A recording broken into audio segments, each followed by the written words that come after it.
Salatullah, salamullah. Bismillahirrahmanirrahim.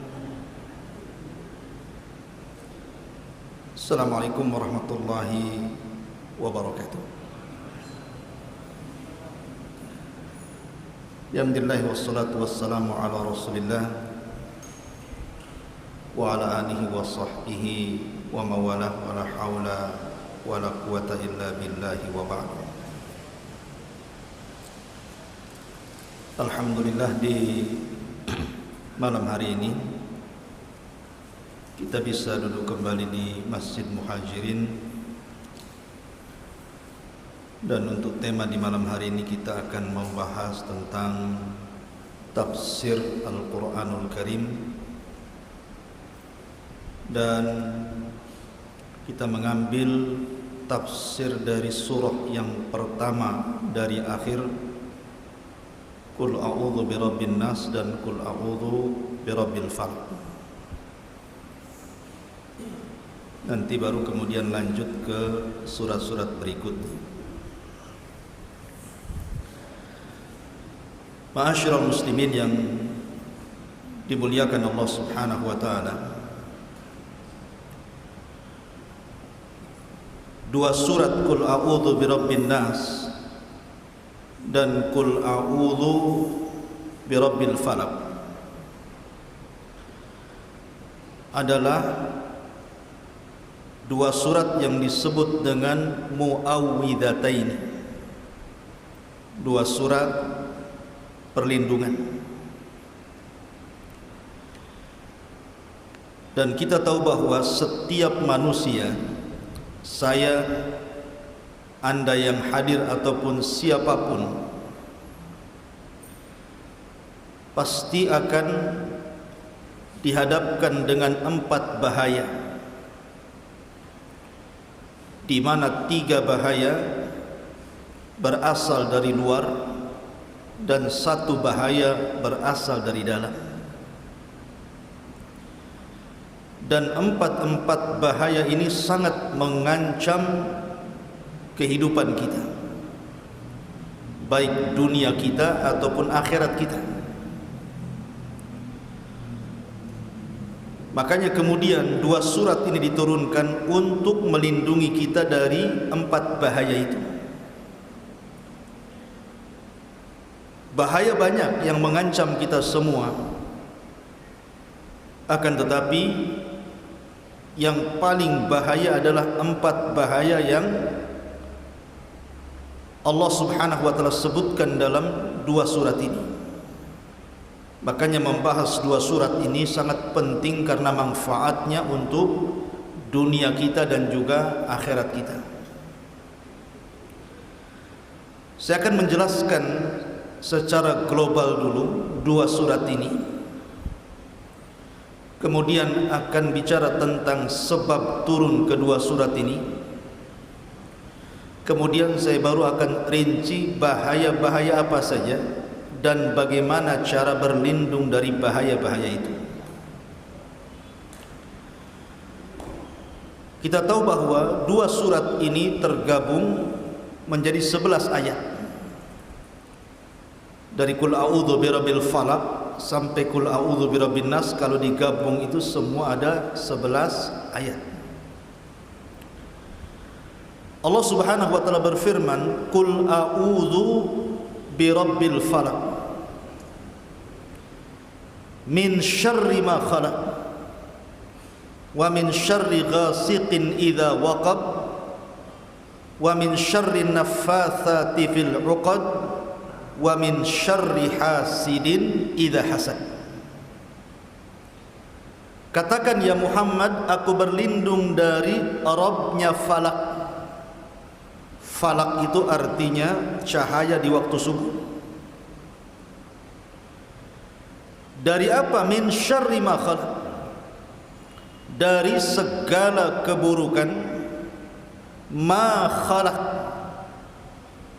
ma di sini artinya umum, segala keburukan yang Allah ciptakan, baik berasal dari manusia ataupun berasal dari jin, syaitan, atau berasal dari binatang, tumbuh-tumbuhan dan begitu seterusnya.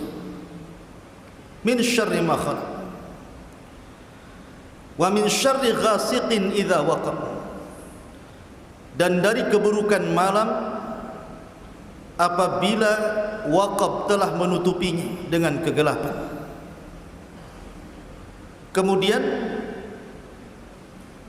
wa min syarri naffatsati fil 'uqad, dan dari keburukan tiupan-tiupan tukang-tukang sihir. Kemudian yang terakhir wa min syarri hasidin idza hasad, dan dari keburukan orang yang hasad kalau dia memainkan hasadnya. Berarti di sini ada 5 perkara. Pertama, berlindung dari falak. Yang kedua, berlindung dari segala sesuatu keburukan yang Allah ciptakan. Yang ketiga, berlindung dari malam apabila sudah gelap. Kemudian yang keempat, berlindung dari sihir. Dan yang kelima, berlindung dari hasad. Ada 5 poin di sini. Nanti saya akan jelaskan 5-5-nya.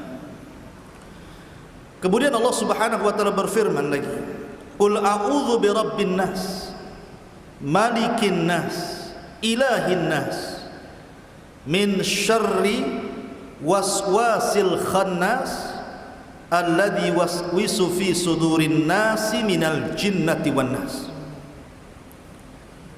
Katakan ya Muhammad, aku berlindung dengan Rabbnya manusia, penguasa manusia dan sesembahan manusia. Dari apa? Dari waswas. Dari waswas yang tidak terlihat, yang memberikan waswas kepada hati manusia dari 2 makhluk minal jinnati wan nas. Waswas yang datang dari jin dan waswas yang datang dari manusia itu sendiri alias hawa nafsu. Berarti dalam qul a'udzu birabbin nas berlindung cuma dari 1 perkara saja, dari waswas. Ini secara singkat surah Muawwidzatain ini. Kemudian kita bahas tentang asbab nuzulnya. Bagaimana sebab turun daripada 2 surat perlindungan ini. Ada yang mengatakan bahwa kedua surat ini adalah Makkiyah, artinya turun sebelum hijrah. Dan ada yang mengatakan bahwa 2 surat ini Madaniyah, artinya turun setelah hijrah Nabi SAW. Masing-masing punya alasan. Yang mengatakan bahwa kedua surat ini Makkiyah karena dalam tertib surat kita tahu bahwa sebelum surat ini ada surat Al-Ikhlas, kemudian surah Quraisy. Adapun suratul Quraisy ada kata-kata li'ila fi Quraisyin ila fihim rihlatasy syita'i was-sayf falya'bud rabb hadzal bait alladzi at'amahum min ju'in wa amanahum. Ada kata-kata wa amanahum min khauf. Dan Allah yang memberikan rasa aman dari ketakutan. Lah salah satu mendapatkan rasa aman dari ketakutan adalah terhindar dari keburukan. Dan salah satu terhindar dari keburukan adalah berlindung kepada Allah dari segala sesuatu keburukan yang Allah ciptakan, dari malam apabila sudah gelap, dari sihir dan dari orang yang hasad, kemudian dari was-was yang timbul dari jin dan juga manusia. Kemudian juga tartib ayat setelah suratul Ikhlas, Qul huwallahu ahad, Allahus samad, lam yalid walam yulad walam yakul lahu kufuwan ahad. Sebagaimana seseorang itu hanya menggantungkan diri kepada Allah dalam amalannya, maka dia pun harus meminta pertolongan dan perlindungan kepada Allah dari setiap keburukannya.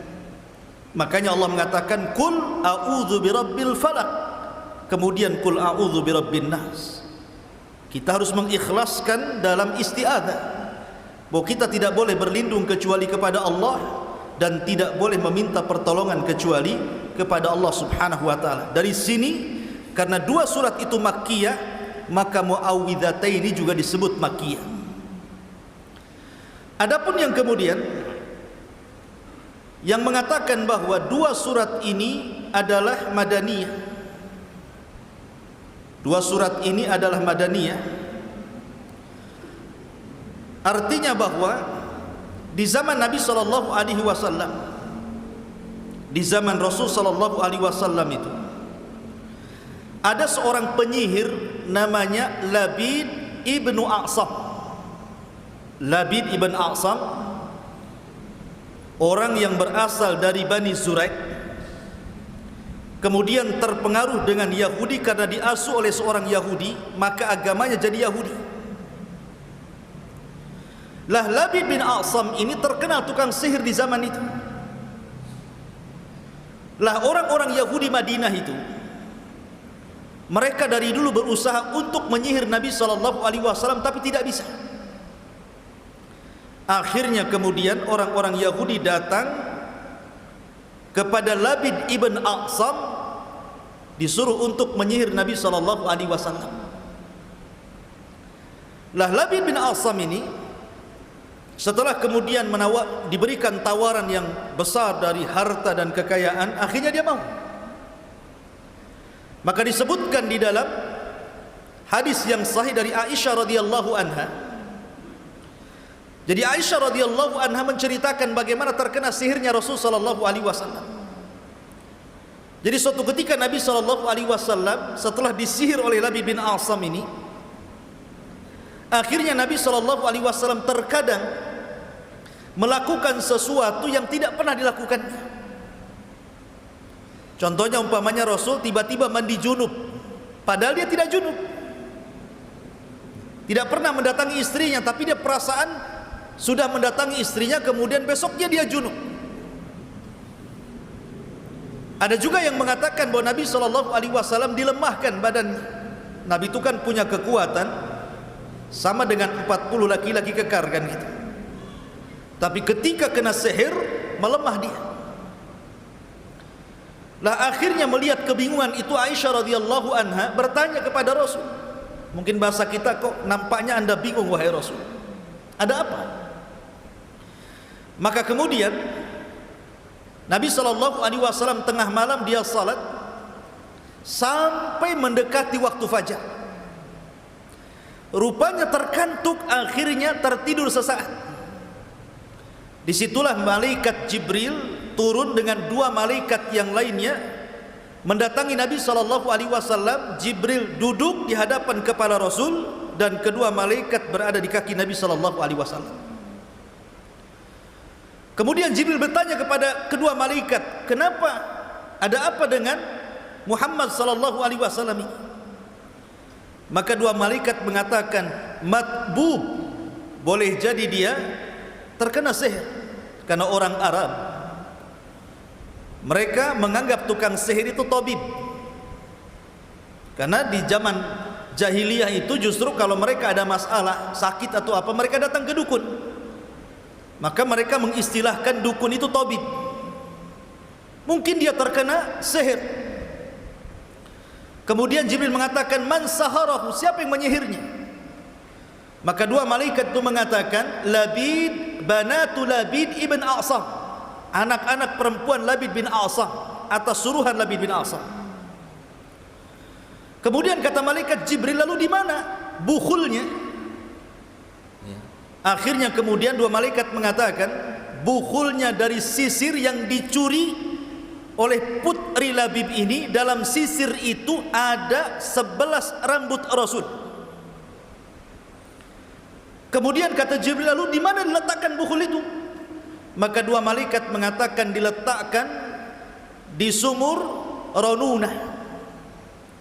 Maka ketika itu Jibril disuruh untuk membacakan dua surat yang merupakan sebab turunnya dua surat ini dan dijadikan ruqyah, meruqyah Nabi sallallahu alaihi wasallam, qul a'udzu birabbil falaq, lepas satu ikatan, min syarri ma khalaq, lepas dua ikatan, wa min syarri ghasiqin idza waqab, lepas tiga ikatan, wa min syarri naffatsati fil 'uqad, lepas empat ikatan, wa min syarri hasidin idza hasad, lepas lima ikatan, kemudian dibaca qul a'udzu birabbin nas, keenam lepas. Setiap satu ayat lepas ikatan itu, karena bukhul yang diletakkan di sumur Ronunah itu 11 bukhul, karena 11 helaian rambut Rasul. Makanya dua surat ini kalau digabung menjadi 11 ayat, sama dengan jumlah rambut Nabi SAW yang terikat di sisi itu.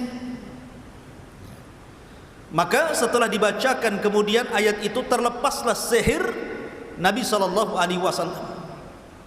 Kemudian keesokan harinya Nabi SAW mengajak Ali dan salah seorang sahabat untuk melihat sumur itu. Ternyata dilihatnya sumur itu airnya berwarna kuning dan terlihat ada kepala-kepala syaitan di dalamnya. Ketika Ali mengatakan, "Ya Rasulullah, apakah saya perlu turun mengambil bukhul itu?" Kata Rasul, "Jangan, nanti akan mempengaruhi orang-orang yang di atas permukaan bumi. Lebih baik dikubur saja sumur itu." Akhirnya dikubur sumur itu. Dari sini menunjukkan bahwa kalau untuk menghilangkan sihir maka dihancurkan bukhulnya. Ma'asyiral muslimin, dari sinilah kisah sebab turun inilah, dan sihirnya Labid bin A'sam ini terjadi di kota Madinah. Maka sebagian para ulama menganggap dua surat ini adalah madani, turun setelah hijrah Nabi sallallahu alaihi wasallam. Ini pembahasan yang kedua sebab turun Muawwidhataini. Baik, kita rinci. Allah Subhanahu wa taala mengatakan, "Qul a'udzu birabbil falaq." Katakan ya Muhammad, aku berlindung dari Rabb pemilik falak. Berlindung dari Rabb pemilik falak. Apa itu falak? Falak itu artinya adalah sobah, waktu pagi. Hilang malam waktu pagi, artinya sudah terang. Atau diartikan nur, cahaya.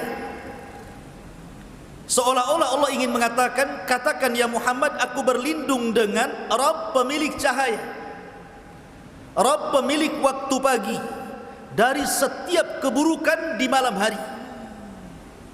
Karena malam itu keburukannya luar biasa.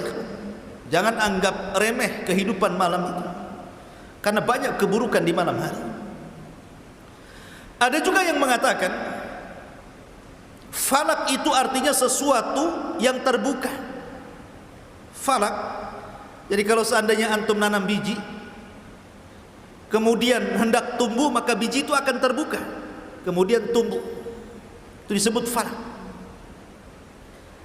Maksudnya gimana?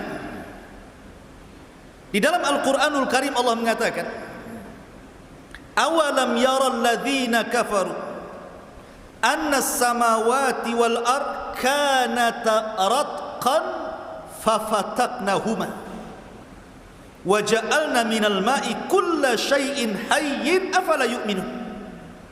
Kata Allah, tidakkah orang-orang kafir itu melihat dulu langit dan bumi itu kanata ratqan, keduanya itu bersatu seperti ini. Jadi langit dan bumi itu bersatu. Kalau sekarang kan langit di atas, bumi di bawah. Dulu bumi dengan langit itu ratqan, artinya bersatu. Fafataknahuma, kemudian kami pisahkan. Maksudnya begini, awal penciptaan itu dimulai daripada ratqun, kemudian fatqun, kemudian falqun, kemudian khalqun. Paham antum? Saya yakin gak paham. Ratqun artinya melekat. Langit dan bumi itu melekat. Itu disebut ratqun. Adapun yang kedua, fatkun kemudian meledak, dipisahkan. Ada namanya teori Big Bang. Pernah antum dengar teori Big Bang? Penciptaan alam semesta itu. Ya. Kemudian terpisah, terjadi ledakan. Maka Allah pisahkan langit sendiri ke atas dan bumi ke bawah. Baru setelah itu terjadi falqun. Inilah disebut falak. Qul a'udzu birabbil falak. Terjadi pembelahan. Dari pembelahan inilah segala sesuatu diciptakan. Tumbuhan sebelum tumbuh biji itu pecah, terbuka. Manusia awalnya kemudian segumpal mani, kemudian segumpal darah, kemudian segumpal daging terbentuk, kemudian keluar setelah jadi janin, keluar, kemudian dibelah, ada jalan keluarnya dari situ. Jadilah manusia. Semua kehidupan di dunia ini berawal dari falak. Baru yang terakhir disebut khalqun, baru diciptakan semuanya. Itu sebagian ulama mengartikan falak di situ. Jadi dimulainya penciptaan manusia itu dari falak. Ada juga yang mentafsirkan seperti itu. Tetapi kebanyakan ahli tafsir mengatakan qul a'udzu birabbil falak, maksud falak di sinilah falaqis subhi. Falak subuh. Karena Allah mengatakan falikul isbahi wa ja'alal laila sakana. Ma'asyiral muslimin yang dimuliakan Allah Azza wa Jalla, qul a'udzu birabbil falaq. Kemudian Allah mengatakan min syarri ma khalaq. Dari setiap keburukan yang Allah ciptakan. Jadi kita harus berlindung dari segala sesuatu yang buruk yang Allah ciptakan. Kalimat a'udzu, aku berlindung, atau dalam bahasa tauhid disebut isti'adzah, meminta perlindungan. Itu memiliki rukun namanya arkanul isti'adzah. Dan rukun isti'adzah itu terbagi menjadi 3. Ada al-musta'adzu bihi, ada al-musta'adzu minhu, ada al-musta'idz. Adapun al-musta'adz bihi maksudnya Allah. Kita meminta perlindungan kepada siapa? Kepada Allah. Karena siapapun yang meminta perlindungan kepada selain Allah, berarti dia jatuh kekufuran dan kesyirikan. Makanya Allah mengatakan dalam suratul Jin, kana rijalun minal insi ya'udzuna birijalin minal jinni fazaduhum rahaqa. Ada sebagian manusia meminta perlindungan kepada jin, maka manusia tambah kufur. Maka tidak boleh berlindung kecuali kepada Allah Azza wa Jalla. Itu disebut musta'adzu bih. Kemudian al-musta'adzu minhu. Dari apa antum minta perlindungan kepada Allah? Dari segala makhluk yang Allah ciptakan. Karena tidak semua makhluk yang Allah ciptakan itu baik. Ada makhluk-makhluk yang jahat. Manusia ada yang baik, ada yang jahat. Binatang sama, ada yang baik, ada yang jahat, ada yang membunuh, berbisa dan begitu seterusnya. Tumbuh-tumbuhan ada yang bisa dimakan, ada yang tidak. Buah-buahan juga sama. Air juga sama kan, ada hujan, kadang-kadang hujan baik. Ada juga hujan bawa banjir kan itu. Sampai kebanjiran pula di Kepri gitu kan. Kan ada yang baik, ada yang buruk ciptaan Allah itu. Karena kalimat ma min syarri ma, kan ada kalimat ma di situ. Ma di sini artinya menunjukkan bahwa segala sesuatu, bukan hanya manusia. Masuk juga binatangnya, masuk juga tumbuh-tumbuhannya, masuk juga jenis jinnya, iblisnya, setannya dan begitu seterusnya. Maka kita disuruh untuk berlindung dari segala sesuatu yang Allah ciptakan dari keburukan. Kemudian Allah mengatakan min syarri ma khalaq wa min syarri ghasiqin idza waqab. Al-musta'id, ya afwan, tadi rukun isti'adzah. Yang ketiga al-musta'id, orang yang berlindung kepada Allah Subhanahu wa taala. Lah, min syarri ma khalaq wa min syarri ghasiqin idza waqab. Sebagian para ulama mengatakan yang dimaksud ghasiq itu, ada yang mentafsirkan malam hari. Karena malam hari itu kejahatan menyebar. Dan kita bisa lihat di malam hari kan, tengah-tengah manusia saja lokalisasi barbar, diskotik, para perampok, penyolong dan begitu semua itu di malam hari kan. Di siang hari ada, tetapi tidak sedahsyat malam hari. Ya. Karena sebagian orang mengatakan ada waktu-waktu syaitan yang membuat orang dilalaikan syaitan itu. Salah satunya mendekati maghrib, makanya dilarang anak-anak keluar. Yang kedua setelah isya sampai sepertiga malam akhir, itu waktu syaitan itu. Makanya Rasul membenci tidur setelah maghrib dan ngobrol setelah isya, kecuali ada manfaatnya. Ada juga yang mentafsirkan ghasik itu artinya purnama. Tanggal 13, tanggal 14, tanggal 15 itu disebut ghasik. Dan puncak-puncaknya tanggal 15 Hijriah. Itu bulan lagi bulat-bulatnya tuh, lagi besar-besarnya. Justru para pemancing ini kesempatan nih kan gitu. Padahal ghasik itu artinya bulan purnama. Kenapa di sini Allah menyuruh berlindung dari purnama?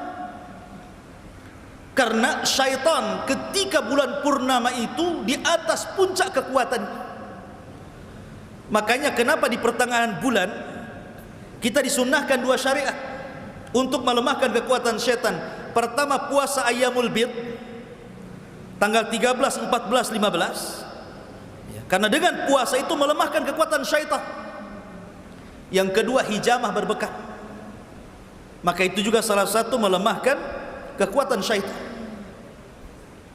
Lah Aisyah radhiyallahu anha suatu ketika keluar dari rumahnya ingin melihat purnama. Bagaimanapun bulan purnama itu kan indah gitu. Terkadang orang mensifati orang itu dengan purnama, anta kal qamar, engkau seperti purnama kan begitu. Sampai ada cerita di zaman Khalifah Ja'far al-Mansur, ada dua orang suami istri menikmati bulan purnama. Ini suami ini karena baru menikah, dia sayang dengan istrinya sehingga membuat syair.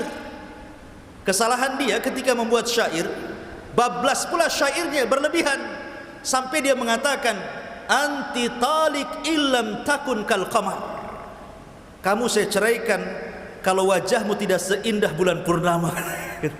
Bercanda karena melihat indahnya bulan purnama, dia bercanda sama istrinya, anti talik illam takun kal qamar, kamu saya ceraikan kalau wajahmu tidak seindah bulan purnama.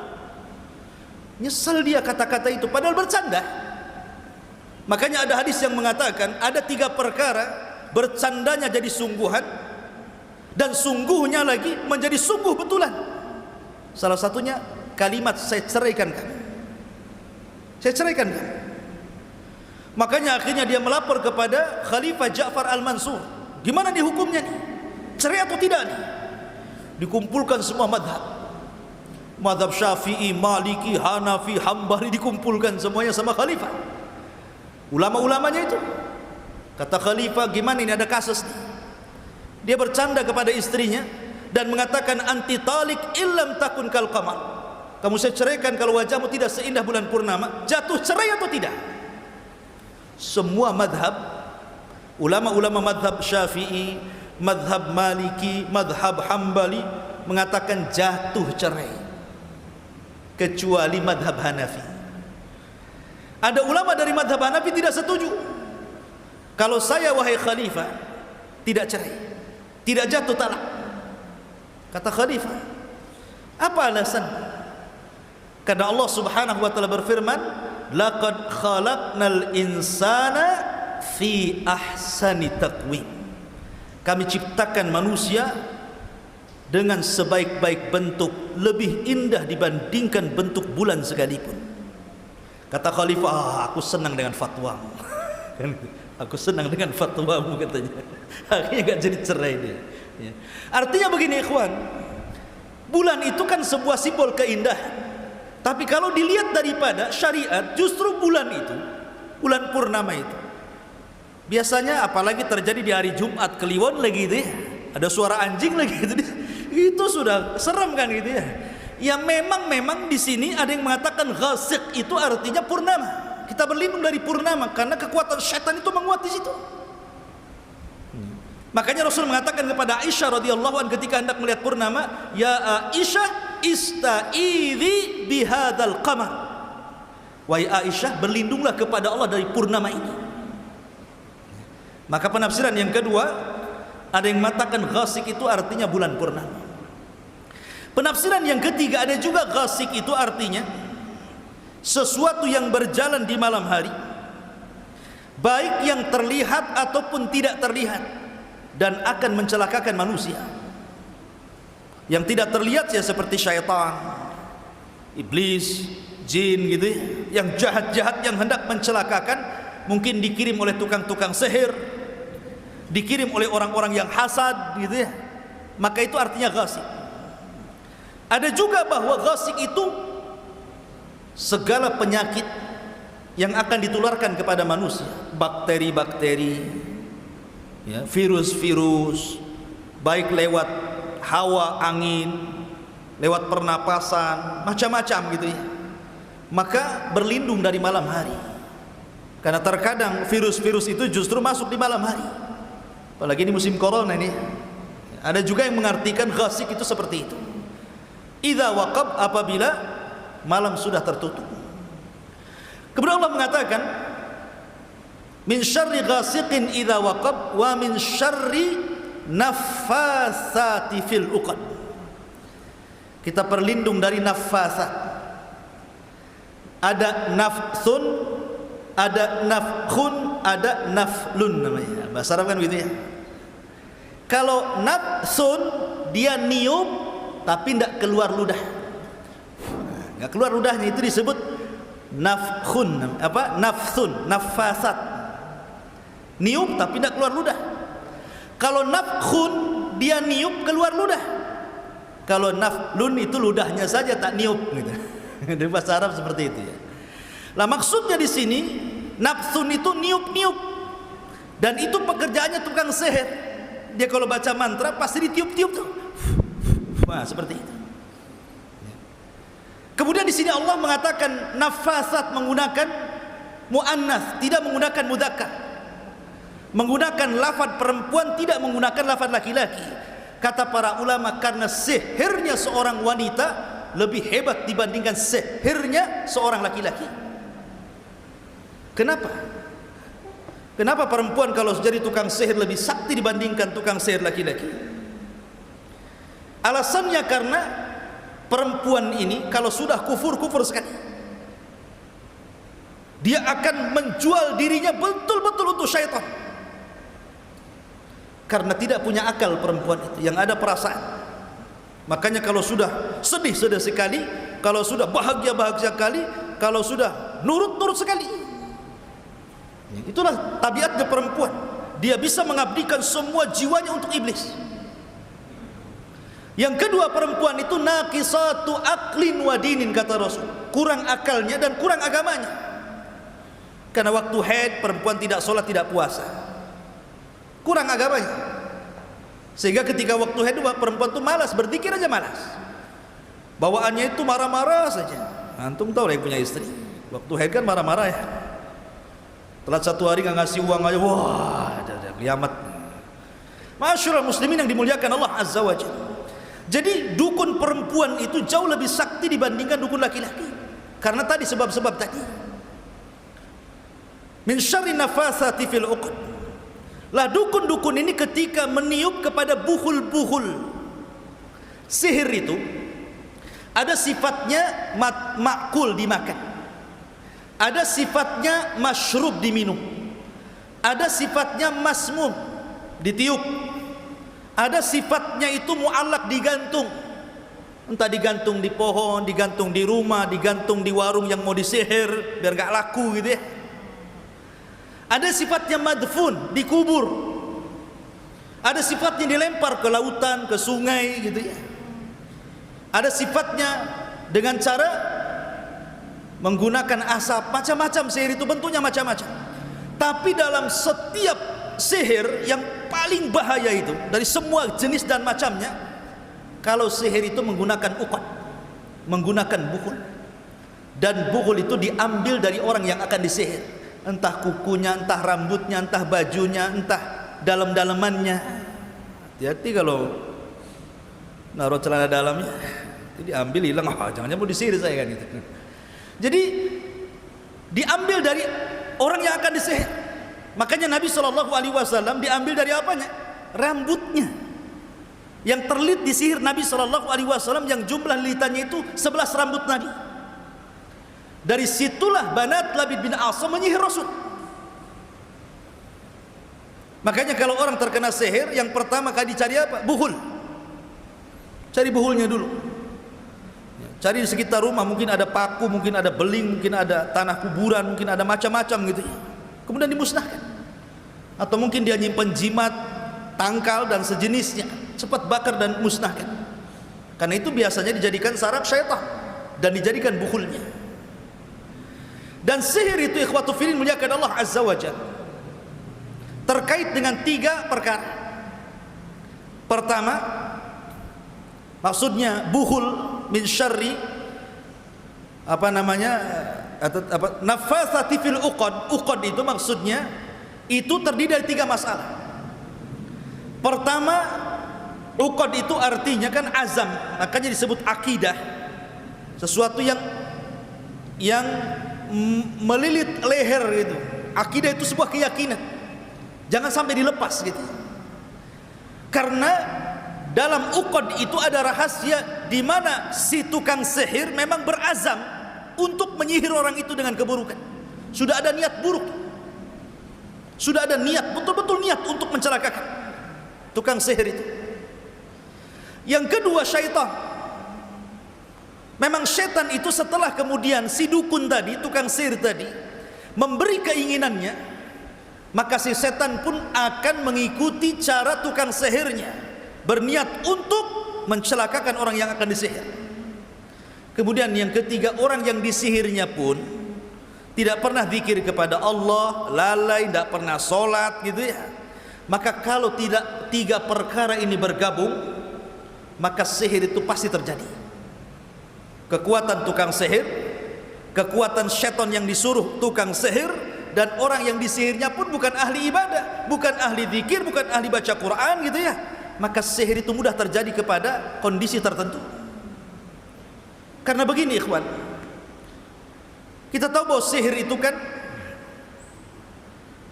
perserikatan dukun dengan syaitan dengan sebuah perjanjian, di mana syaitan akan memerintahkan pada awalnya kepada dukun untuk meninggalkan semua perintah Allah, seperti jangan sholat, jangan puasa, jangan baca Quran, terkadang tidak boleh wudu gitu ya.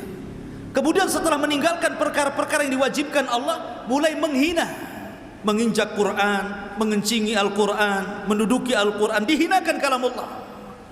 Baru setelah itu jin akan memberikan keinginannya, karena dia sudah menghambakan kepada dirinya.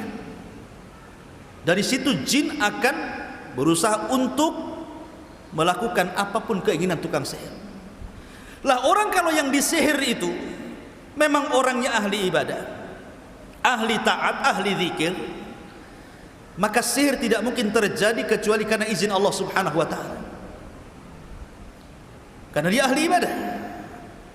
Bisa terkena, bisa tidak. Tapi kalau dia ahli maksiat, memang tidak pernah ibadah kepada Allah Subhanahu wa taala, maka biasanya tidak pernah meleset sihir itu. Maka dari sini ma'asyiral muslimin yang dimuliakan Allah Azza wa Jalla, Allah meminta kita untuk berlindung dari sihir. Dan cara untuk meninggalkan ataupun menghindarkan diri dari sihir banyak. Contohnya seperti seseorang mendawamkan sholat 5 waktu, kemudian memperbanyak istighfar, memperbanyak baca Quran, memperbanyak doa yang diperintahkan, ada zikir pagi, petang, doa sebelum tidur gitu ya.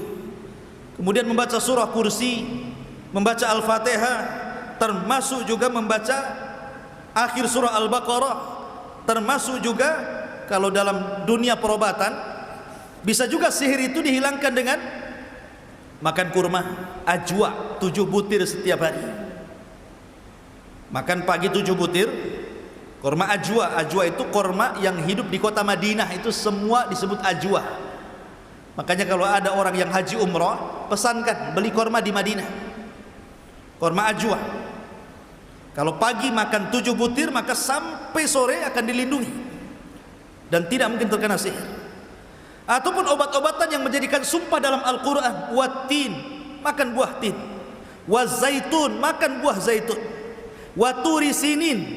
Waturi sinin ini maksudnya lembah. Lembah itu hidup tawon-tawon itu. Berarti yang dimaksud waturi sinin di sini adalah madu. Minum madu. Wahadal baladil amin, maksudnya Mekah disyaratkan kepada Zam-Zam, minum air Zam-Zam.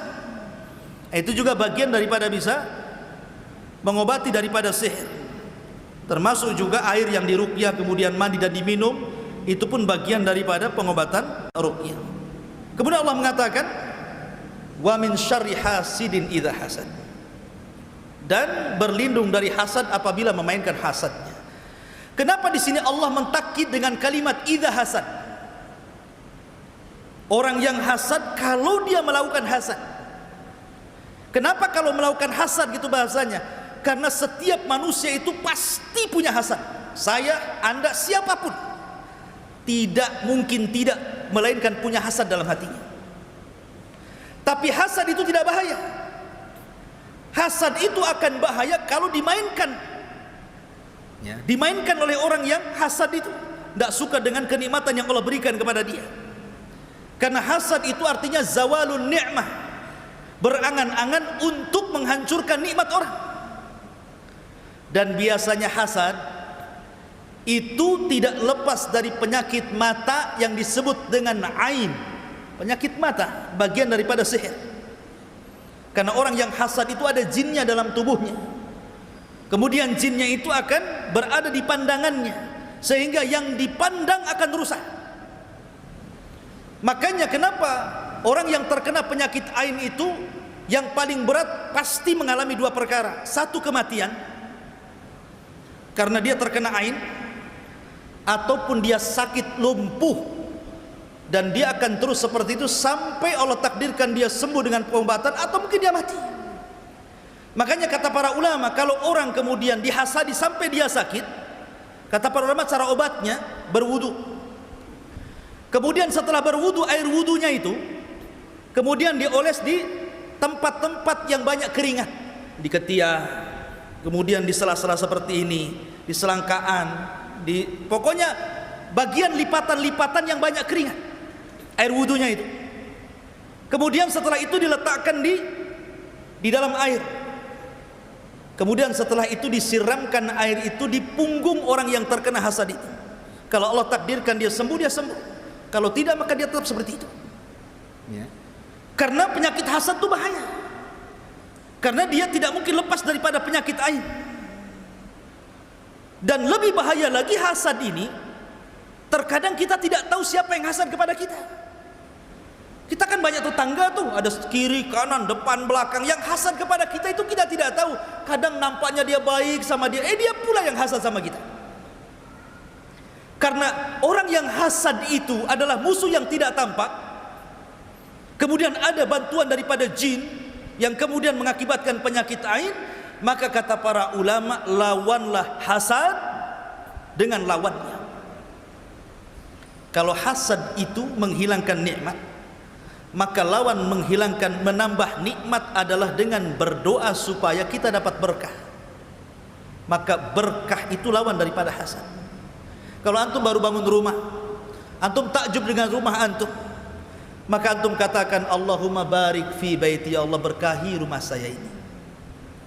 Kalau antum baru punya anak lahir, cantik lucu anak antum, doakan Allahumma barik fi waladi, ya Allah berkahi anak saya ini. Kalau antum baru beli kendaraan, antum senang dengan kendaraan antum, dengan mobil antum, antum katakan, ya Allah, Allahumma barik fi sayyarati, ya Allah berkahi kendaraan saya. Pokoknya setiap antum diberikan nikmat, berdoa seperti itu. Karena barokah itu menambah nikmat. Orang yang hasad itu menghilangkan nikmat dari kita. Kemudian yang kedua, selain melawan hasad dengan lawannya, karena hasad itu musuh yang kadang-kadang kita tidak tahu siapa orangnya, sehingga tidak ada yang bisa melawan hasad kecuali Allah. Maka sering-seringlah mengatakan Masya Allah la quwata illa billah. Semua atas kehendak Allah, tidak ada daya dan kekuatan kecuali milik Allah. Biarlah Allah yang membalasnya. Nah, begitu. Sering-sering kan baca kata-kata Masya Allah la quwata illa billah. Berdoa seperti itu. Kemudian yang ketiga, jangan suka pamer dengan orang lain. Kalau antum punya nikmat, tidak usah pamer. Sebab pamer itu terkadang memancing orang iri. Itu maksudnya. Diam-diam sajalah kan begitu. Kalau antum ingin bersyukur akan nikmat yang Allah berikan, sedekah. Antum baru punya mobil nih, nah, sedekahlah. Sedekah mobil kan itu. Berapalah harga mobil 100 juta, kita sedekahkan 5 juta. Itu bentuk syukurnya kan gitu. Karena harta yang baik kalau dipegang orang baik, malun saleh li rajulin saleh, kata Rasul. Harta yang baik itu karena dipegang orang baik, orang saleh. Dan tentunya juga banyak-banyak berlindung dengan membaca qul a'udzu birabbil falaq min syarri ma khalaq wa min syarri ghasiqin idza waqab wa min syarri nafatsati fil 'uqad wa min syarri hasidin idza hasad. Berlindung dengan membaca surah ini. Ini surat yang pertama. Dan dalam surat ini semua bahaya dari luar, tidak ada dari dalam. Min syarri ma khalaq, dari luar, makhluk-makhluk Allah. Wa min syarri ghasiq, malam, dari luar. Kemudian dari tukang sihir, dari luar. Kemudian dari hasad orang lain, dari luar. Tapi ada bahaya yang paling bahaya, melebihi bahaya-bahaya ini, karena munculnya dari dalam. Allah mengatakan qul a'udzu birabbin nas malikin nas ilahin nas. Lihat, di permulaan ayat saja itu sudah beda.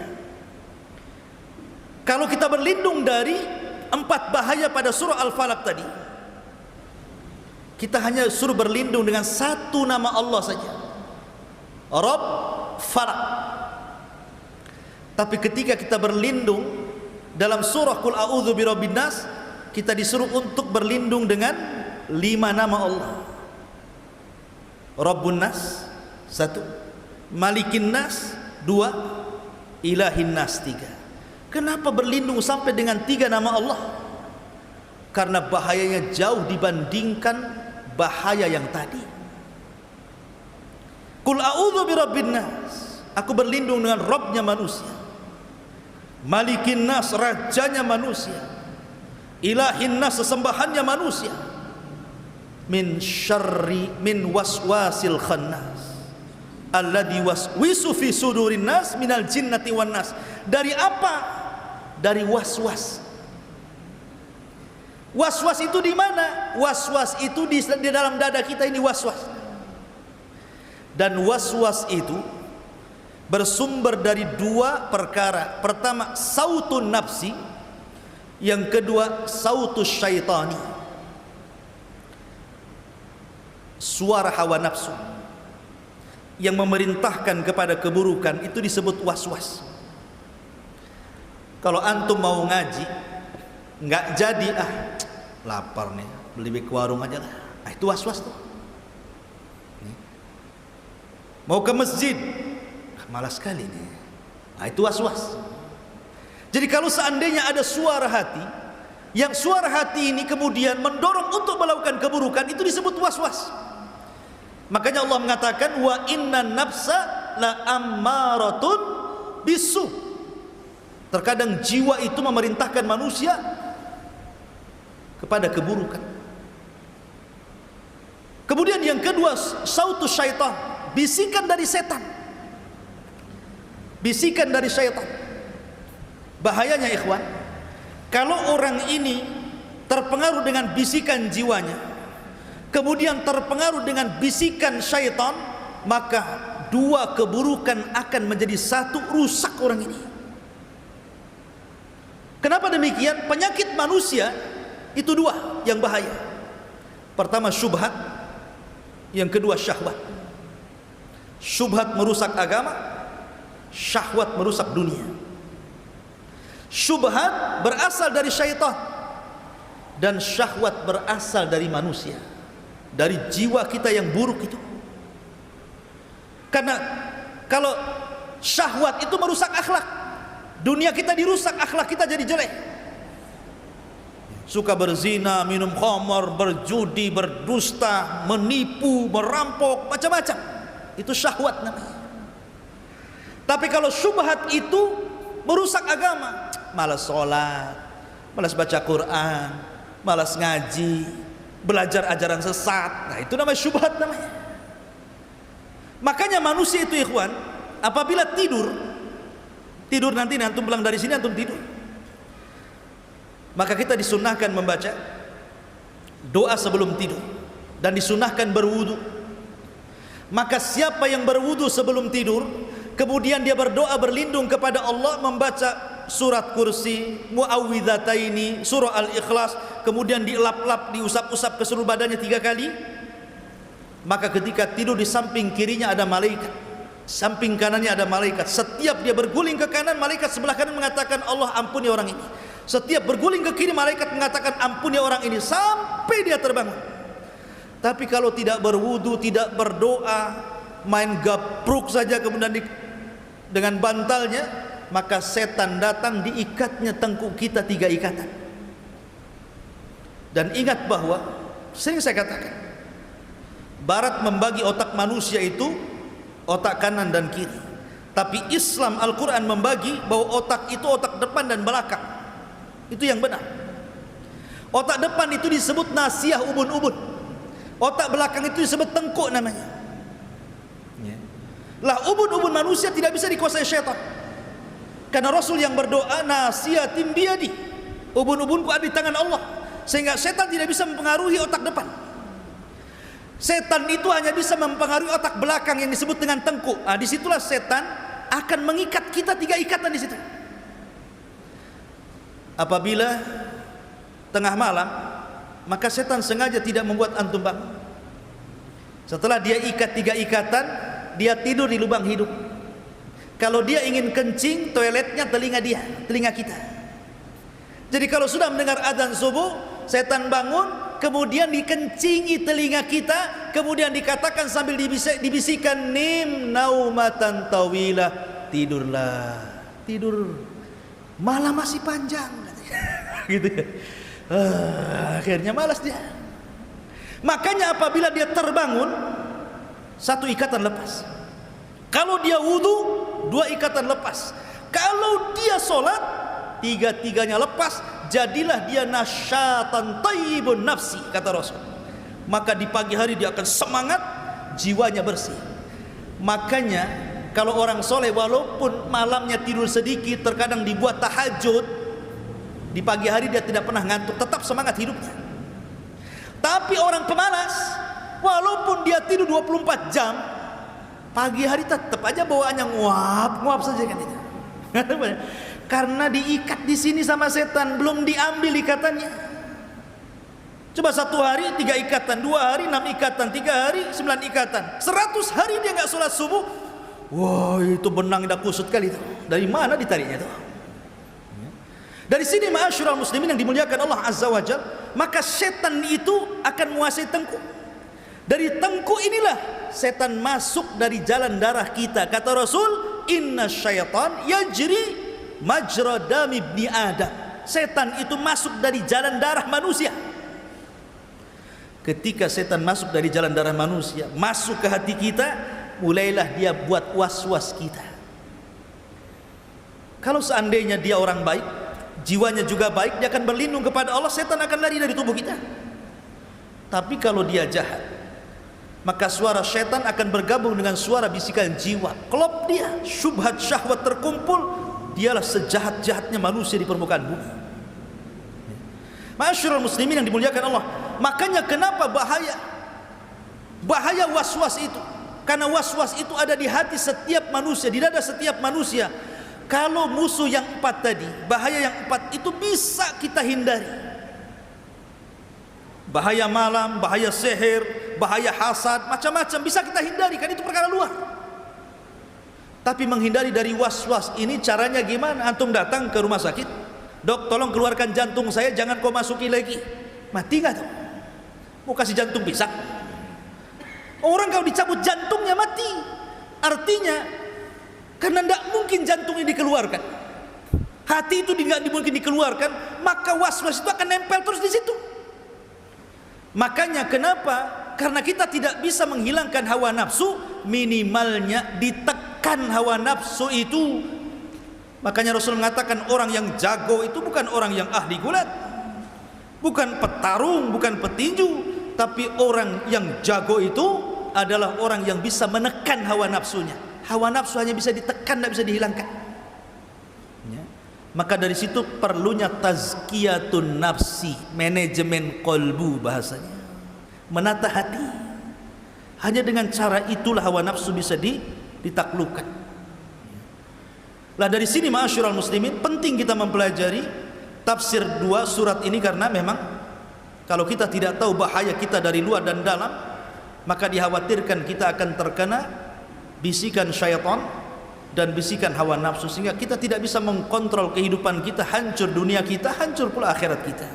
Wallahu a'lam bishawab. Ini tafsir singkat Muawwidhataini. Taib, sebelum saya tutup, silakan kalau ingin bertanya.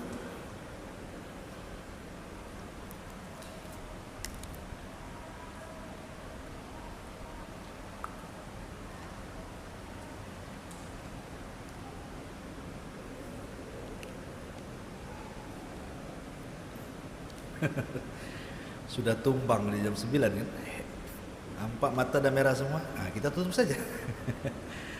Taib, subhanallah bihamdika, asyhadu an la ilaha illa anta astaghfiruka wa atubu ilaik.